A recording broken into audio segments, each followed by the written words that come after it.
po sa press briefing ni Presidential Spokesperson Ernesto Abella. Good morning, sir. I'd like to begin by reading a press release from the Government Peace Panel representative.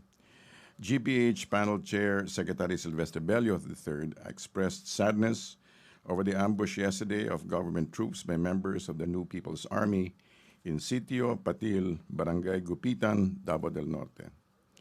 It is disheartening that the NPA failed to respect the unilateral ceasefire declared by President Duterte last Monday during the SONA.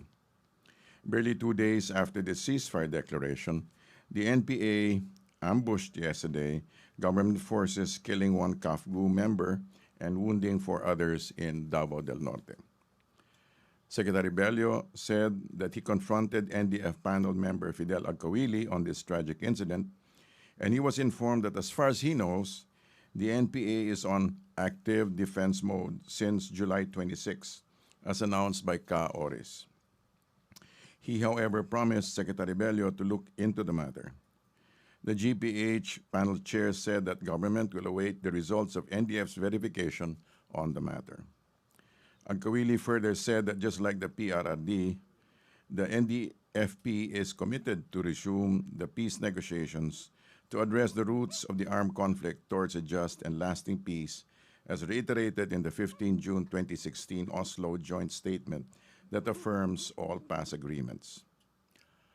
I strongly reiterate the call of President Duterte to the CPP, NPA, NDF to reciprocate the government's ceasefire declaration in order to immediately stop violence on the ground, protect our communities from conflict, and provide an enabling environment for the resumption of formal peace negotiations.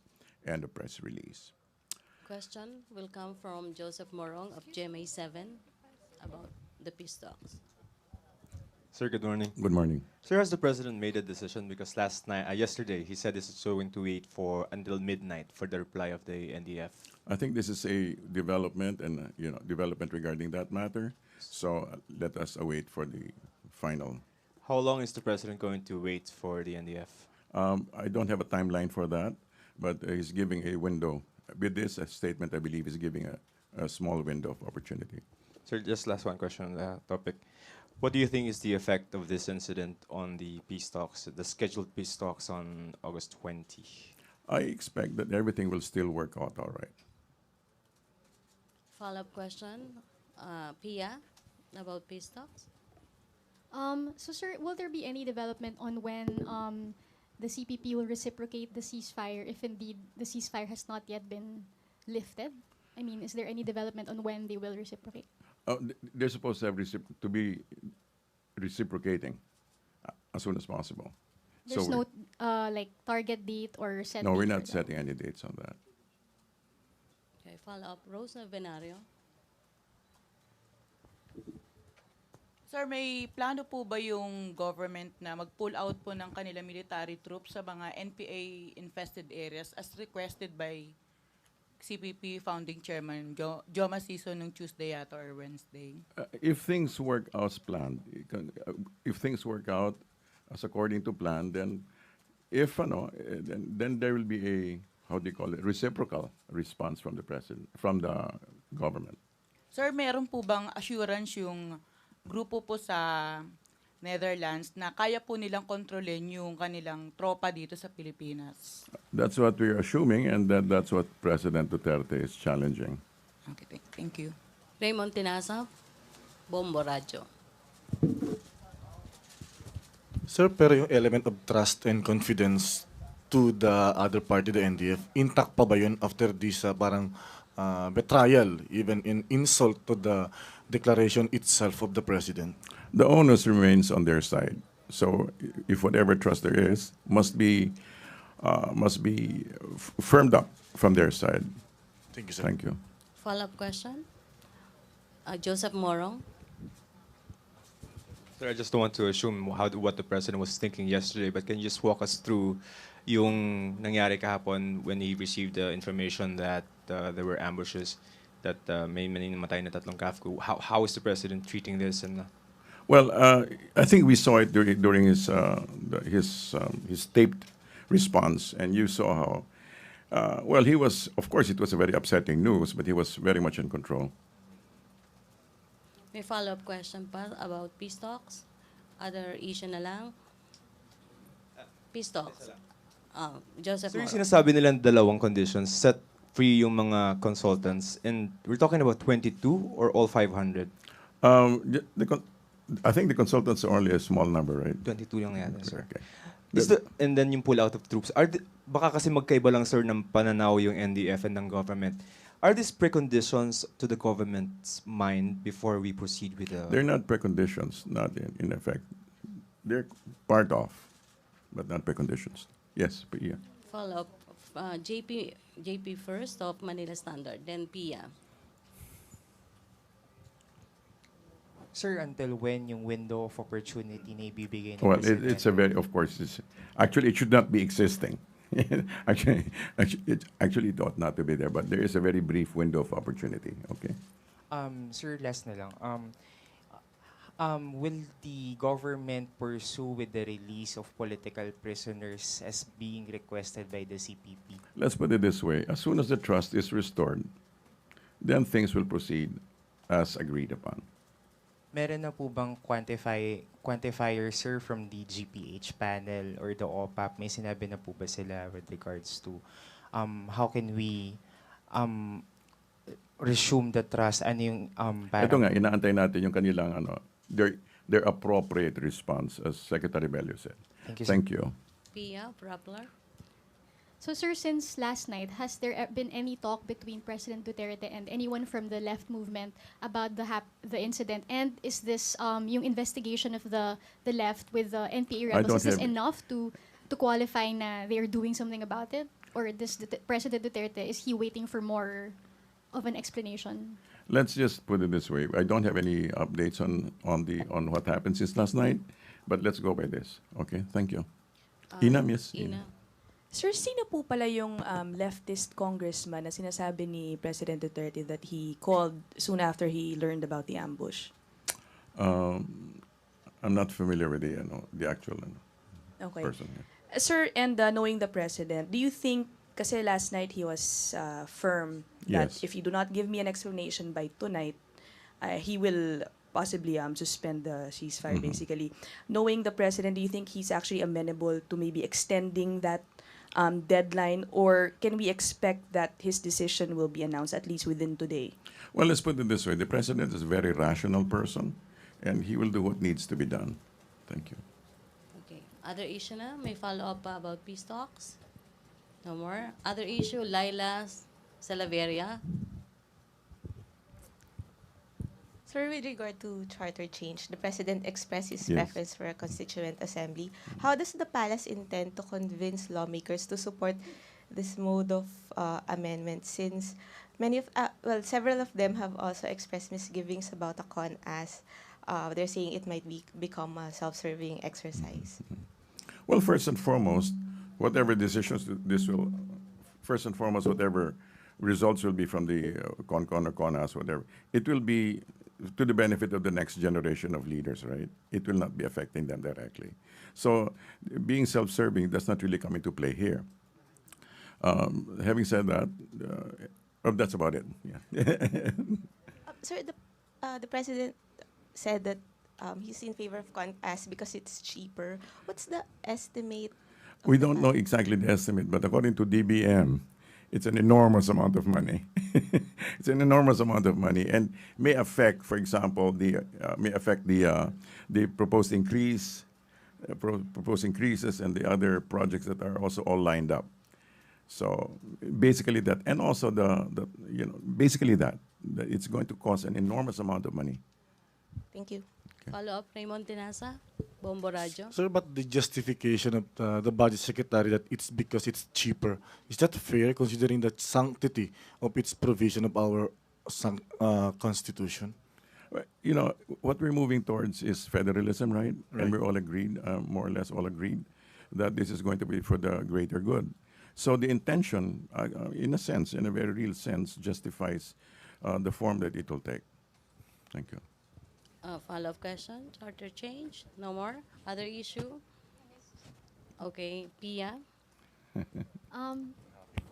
Sir, in the NSC meeting, was there any more specific instructions to former President Ramos on his mission in Beijing? Like, I think in certain speeches, President Duterte indicated that he might not mention the Hague ruling first when jump-starting the talks. Has there been any specific instructions? Well, basically this. They're not necessarily instructions, but these are, I suppose, principles of wisdom about how to go about the conversation.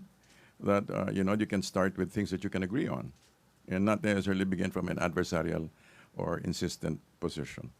So basically, it's a very diplomatic route.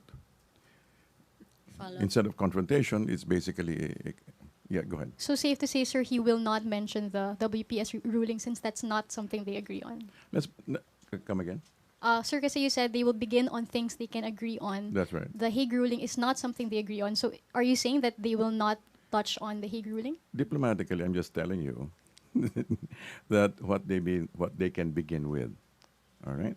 So if circumstances allow, then they will talk about what they can talk about.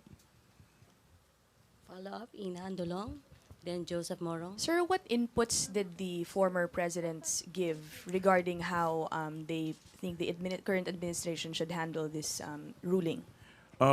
They did have. I don't have the specific. I don't have the specific items, although I did try to retrieve it. But as soon as I can, I'll get it to you guys. And sir, what specific role will Mr. Rafael Alunan play? Because his name was mentioned by the president last night. Should FBR not be ready or not be available for the role, for the task? Joseph Morong. Sir, kailan kaya mag-start yung mission ni President Ramos? I think they're just simply they're taking the time to put together a what do you call it, the package. We're not, in a sense, we're not really rushing into this. Okay. Okay, question, Raymond? Other issue or follow-up? West Philippine Sea. Sir, can the Duterte administration check those reports that actually those soil or land being used to reclaim the Scarborough Shoal came from the Zambales area? Isn't this a treason on whoever is the official involved there? Can we check the veracity of this ongoing reports ever since? Well, let's put it this way. President Duterte at this stage is interested in moving forward, moving forward. And on the other hand, he's not saying, like he said, those who are guilty will also have to face the music. So, but he's allowing the process to take its own rhythm. Okay. So safe to assume that the president is interested to investigate that this soil used in the Scarborough Shoal is actually from our own land. It's not his primary concern at this stage, but it will come to play if necessary. Thank you, sir. Sure. Okay. Dexter Ganibe, then Eileen Taliping. Secretary Mahing Udto. Sir, yung kay dating DILG Secretary Rafael Alunan, Yes, po. magiging tawag dito, kapalitan siya ni FBR kung sakasakaling hindi. Kung sakasakali. For example, if what's his name? If President Ramos had said no, then I believe Mr. Alunan was also a viable. Pero sir, yung kanyang one-year ban ay matatapos pa sa Mayo next year. Paano kaya mangyayari kung halimbawa within the year or any appointment Let's sa assume the best for FVR. Okay. Eileen Taliping, DWIZ. Sir, follow up on Yes. West Philippine Sea. Do you have information on the reports that some Chinese military are now in Zambales? Right now, I do not have any. I don't have any. I'm not privy to any report. Yeah, wala pa pong report ang Right now, intel. ako personally wala. Okay, Okay, thank you, sir. Okay, question pa about West Philippine Sea. Other issue? Joseph Morong? Other Pia, issue. West Philippine Sea. Sir, yesterday, President Duterte said that President Arroyo advised caution while President Estrada advised restraint. Could you just give a more elaborate or more elaboration on what they recommended exactly, what they meant by restraint and caution? Basically, those are synonyms, right? They're all coming from the same spot. They're all coming from the same place of approaching diplomatically. You know, not in other words, this still goes. This is not around counter to what President Duterte said. We will, although we won the arbitration, we will not flaunt it. You know, so we're still. In other words, we're still. Yes, our position is basically that we stand on the ruling. However, we will proceed diplomatically. Okay. Yes. Follow-up, Ina? President Duterte said he thanked former President Aquino for the for filing basically Yes, the yes. case and winning it for us. Did the former president also maybe give his suggestions on how they should move forward or go He ahead? did give an indication of how to do that, although the details I do not have it right now. Okay. Follow-up question pa rin. The West Philippine Sea, other issue. Joseph? Sir, sabi ni, yung sa salary increase lang, sir, may detalye ba kung magkano yung first tranche for soldiers and I police? don't lang? have the detail for the first tranche, no, for the first. Although he did, he did give the assurance that it will be fulfilled. Kaya lang talaga because this year is still the budget of last year, so he cannot really impose upon it. But he did say that there will be incremental increase, and I believe he said that by next month there'll So be August something. 15, sir. Probably so. Probably so. Follow-up. Okay, Pia. Sir, just on the Miss Universe, Yes. just want to clarify because there have been conflicting reports nga saying that Duterte rejected it and then also that it's going to push through. Can you just clarify what exactly he meant? No, basically, when it was first broached to the president, I think he said it's going to be magasto, no? His impression was it's going to be very expensive, apparently to the tune of 11 million US dollars. That was his assumption, but I think he has been assured this time that the Philippine government will not be giving out quote unquote single centavo, except of course in terms of services, in terms of protection, in terms of security, but not in actual cash out. Sir, because the last time we hosted Miss Universe, the nag-default, the government ended up paying for parts of it. Is he not fearing this scenario? Well, if he's assured that it's going to be coming from another sector, mainly private, then there's no need to fear. Okay. Raymond Tinasa? Microphone, please. Thank you, Joseph. Just to clarify, kasi I remember the former President Aquino signed an executive order implementing the supposed salary standardization law for the year 2016. So nandito na sa 2016 budget yung first tranche. So hindi ba ito, iba ba yan, yung ibibigay na increase doon sa mga soldiers? I don't know about the technicality of it, but basically the president simply standing on his word that he will make sure that those who work their part will also be rewarded amply. Thank you, sir. Thank you. Thank you. Question? Other Other topics. issue? Okay. Sir, Other may info tayo tungkol sa power situation sa Luzon kasi for the past couple of days, I think yellow and naging red na yata ngayon. About the water levels, Hindi sir, power po. the power. Electricity. I'm not privy to that. I'm not privy. Sir, Yes. Chona, you?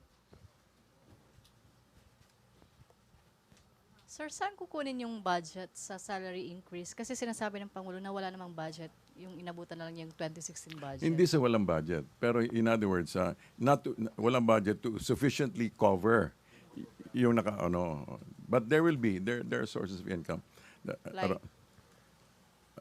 to which I am not privy. Okay. Questions? Okay na ang Malacanang press corps? It's Friday. Huh?